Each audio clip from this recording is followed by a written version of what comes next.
আত্মবিশ্বাস মানেই কি অনেক হইচই করা, সবার সামনে নিজেকে জাহির করা, নাকি এর পেছনে লুকিয়ে আছে অন্য কিছু, এক ধরনের শান্ত কিন্তু প্রচণ্ড শক্তিশালী একটা ব্যাপার?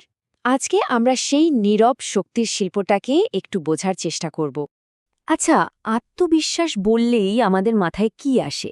সাধারণত আমরা ভাবি যে মানুষটা খুব জোর গলায় কথা বলে, সবার মনোযোগ কেড়ে নেয়, সেই হয়তো আত্মবিশ্বাসী।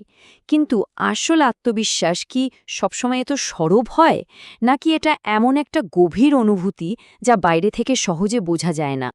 এখন এই স্লাইডটা দেখুন, কি দারুণ একটা পার্থক্য তুলে ধরা হয়েছে। একদিকে আছে সেই হইচইপূর্ণ আত্মবিশ্বাস, যেটা সবসময় অন্যের ভ্যালিডেশন বা অনুমোদনের জন্য ছটফট করে, নিজের প্রতিটি কাজের জন্য লম্বা চওড়া ব্যাখ্যা দেয়। আর অন্যদিকে আছে এই গভীর আত্মবিশ্বাস, একেবারে শান্ত, স্থির, এর কোনো অনুমোদনের দরকার হয় না। আর এটা আবেগ দিয়ে নয়, বরং কামলি যে কোনো পরিস্থিতির মোকাবেলা করে।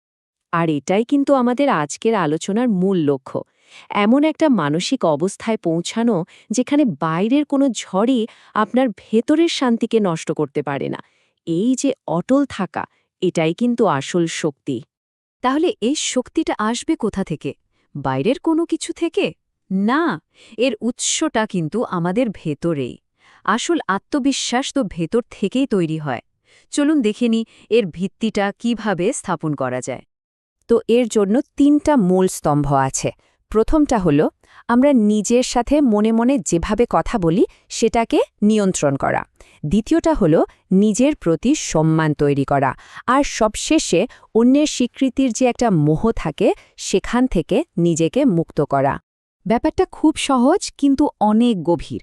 আমরা আয়নার সামনে দাঁড়িয়ে নিজের সাথে যেভাবে কথা বলি বা মনে মনে যা ভাবি, সেটাই কিন্তু ঠিক করে দেয় যে বাইরের জগতে আমরা কেমন হব। যদি নিজের ভেতরেই নিজেকে সারাক্ষণ ছোট করতে থাকি, সেই ইতস্তত ভাবটা তো বাইরেও প্রকাশ পাবেই, তাই না? এই কথাটা কিন্তু খুব জরুরি। আত্মসম্মান মানে কিন্তু কোনো বড়সড় অ্যাচিভমেন্ট নয়, এটা আসে ছোট ছোট কাজ থেকে। যেমন নিজেকে কোনো কথা দিলে সেটা রাখা। যখন কেউ নিজেকে সম্মান করে, তখন দেখবেন অন্যরাও তাকে সেভাবেই দেখতে শুরু করে। এই স্লাইডটা দেখুন, কি দারুণভাবে ব্যাপারটা দেখানো হয়েছে। যখনই আমাদের আত্মবিশ্বাসটা অন্যের লাইক বা কমেন্টের উপর নির্ভর করে, তখনই কিন্তু সেটা ভেঙে পড়ার ঝুঁকিতে থাকে। যে মুহূর্তে এই অনুমোদনের মোহ থেকে বের হয়ে আসা যায়, তখনই আসল স্বাধীনতাটা পাওয়া যায়। নিজের শক্তিটা তখন আর অন্যের হাতে থাকে না। আচ্ছা, ভেতরের শক্তি তো তৈরি হলো, কিন্তু বাইরের জগতে এটাকে প্রকাশ করব কিভাবে? কারণ ভেতরের আত্মবিশ্বাসটাকে যদি আমরা কাজে পরিণত করতে না পারি, তাহলে তো সেটা অসম্পূর্ণই থেকে যাবে। চলুন এবার সেই উপায়গুলোই দেখি। এখানে তিনটা দারুণ অভ্যাসের কথা বলা হয়েছে, যেগুলো আপনাকে শান্ত অথচ শক্তিশালী হিসেবে তুলে ধরবে। ১. বেশি কথা না বলা। ২. আবেগের মুহূর্তে নীরব থাকা। আর ৩. সঠিক শারীরিক ভাষা বা বডি ল্যাঙ্গুয়েজ ব্যবহার করা। ভাবুন তো, যখন কেউ নিজের সিদ্ধান্তের জন্য লম্বা চড়া ব্যাখ্যা দেওয়া বন্ধ করে দেয়, তখন তার কথায় একটা অন্যরকম ওজন চলে আসে, তাই না?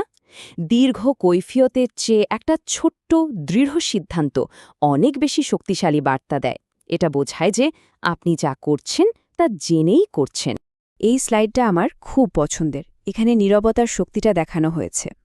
ধরুন কেউ আপনাকে উস্কে দেওয়ার চেষ্টা করছে। আপনি যদি সঙ্গে সঙ্গে রেগে গিয়ে জবাব দেন, তাহলে কিন্তু খেলার নিয়ন্ত্রণটা তার হাতে চলে গেল। কিন্তু তার বদলে যদি আপনি শান্ত থাকেন, নীরব থাকেন, তাহলে পুরো পরিস্থিতিটা আপনার নিয়ন্ত্রণে চলে আসে। নীরবতা কিন্তু মাঝে মাঝে সবচেয়ে জোরালো উত্তর হতে পারে। আমরা মুখে যতই বলি আমি ঠিক আছি, আমাদের শরীর কিন্তু সত্যিটা বলে দেয়।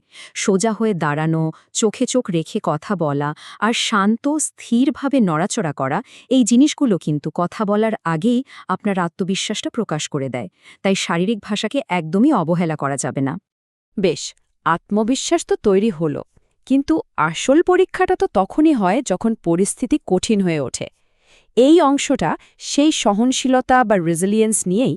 চলুন দেখি ঝড়ের মুখেও কিভাবে অটল থাকা যায়। একটু ভেবে দেখুন তো, আত্মবিশ্বাস আসলে কখন তৈরি হয়? যখন সবকিছু ঠিকঠাক চলছে তখন, নাকি যখন সবকিছু ভেঙে পড়ছে সেই সময়?